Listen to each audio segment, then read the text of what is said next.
Hello everyone. In this video, I am going to give you the explanation of our poem Fire and Ice. Along with this, I will give you the idea, or I will let you know from where the poet has got inspiration to write this poem. Fire and Ice is one of Robert Frost's most popular poems. It was published in 19 in December 1920 in Harper's Magazine. First it was published in December 1920 in Harper's Magazine, and in 1923 again this poem was published in Robert Frost's Pulitzer Prize winning book. In my last video, I had explained you where we had done the poem Dust of Snow.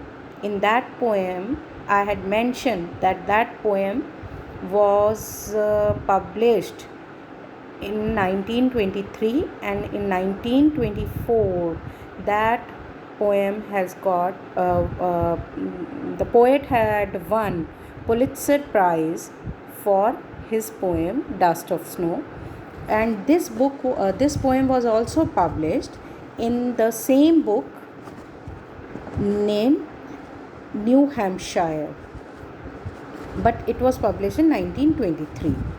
First it was published in December 1920, and later on it was published in 1923. Frost got the inspiration to write this book from Dante's Inferno. Dante, again, he was a writer, and Inferno is his book. In his book, he has mentioned from that book, Robert Frost has taken the inspiration to write this poem, Fire and Ice. This poem discusses the end of the world, likening the elemental force of fire with the emotions of desire and ice with hate. It is Frost's one of the best poems and the most anthologized poem. Now I'll give you the summary. What is the gist actually? The poem expresses the profound idea that the world would end in either of two ways, either by ice or by fire. Both these components are compared with self-destructing human emotions, that is hatred and desires. The poem very artistically underpins the philosophy that we let our emotions rule us, and if we do not control them, they will surely destroy everything around us.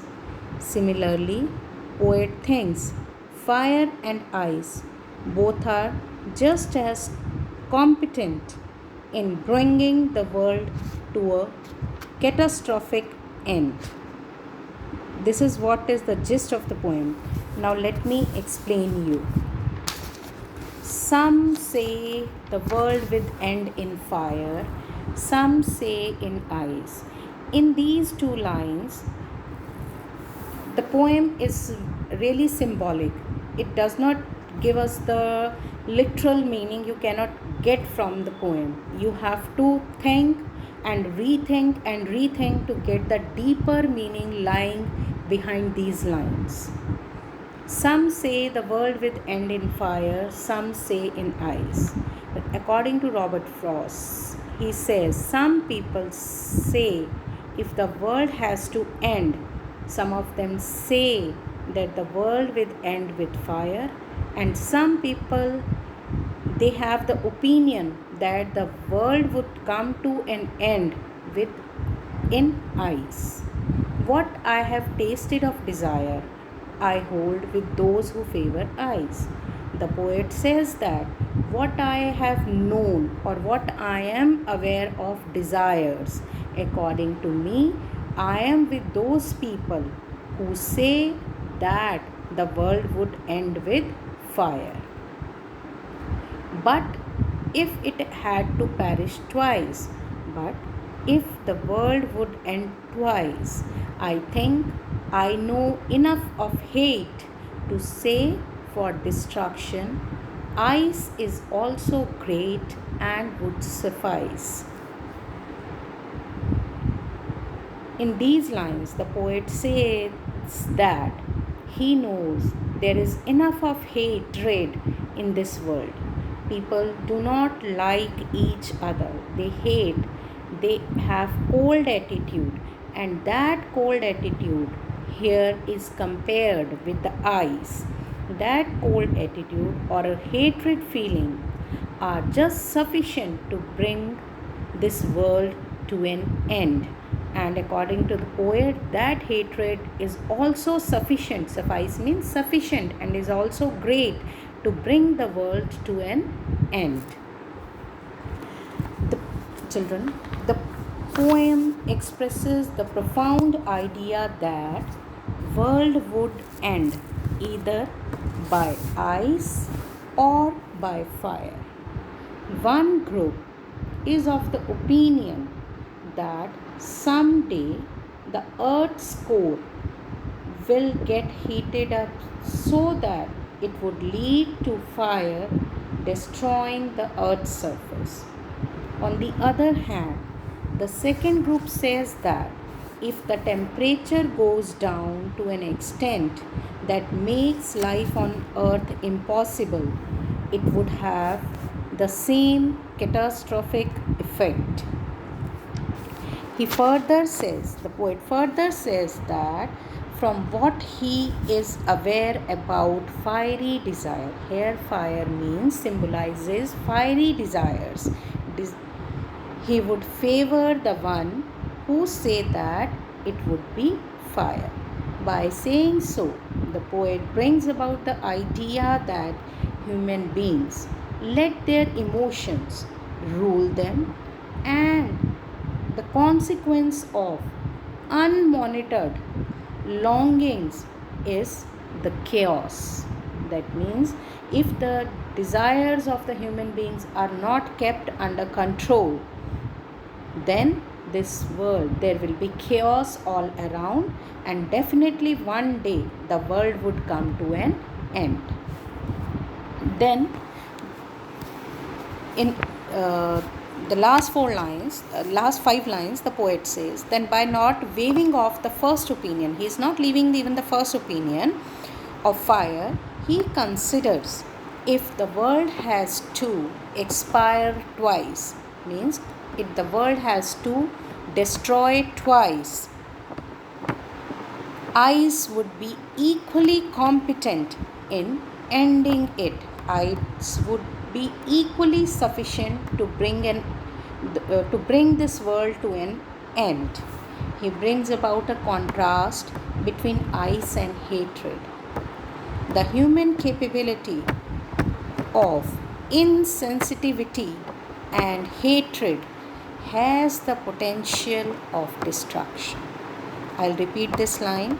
The human capability of insensitivity, it means if human beings are not sensitive of the needs and the desires, or they do not want to help their fellow beings, if they have the cold attitude or if they hate each other, then this cold attitude and hatred also has equal potential to bring this world to an end or to destroy this world.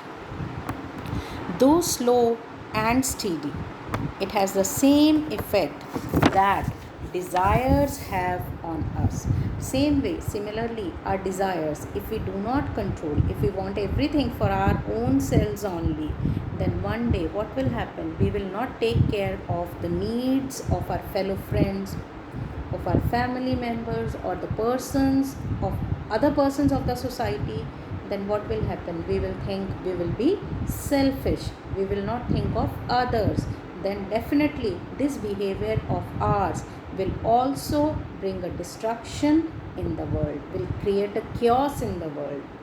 So, give if given an option between fire and ice would also be just as good as fire to destroy the world. That is why, children, I had told you this is a symbolic poem. These fire and ice, these are the symbols.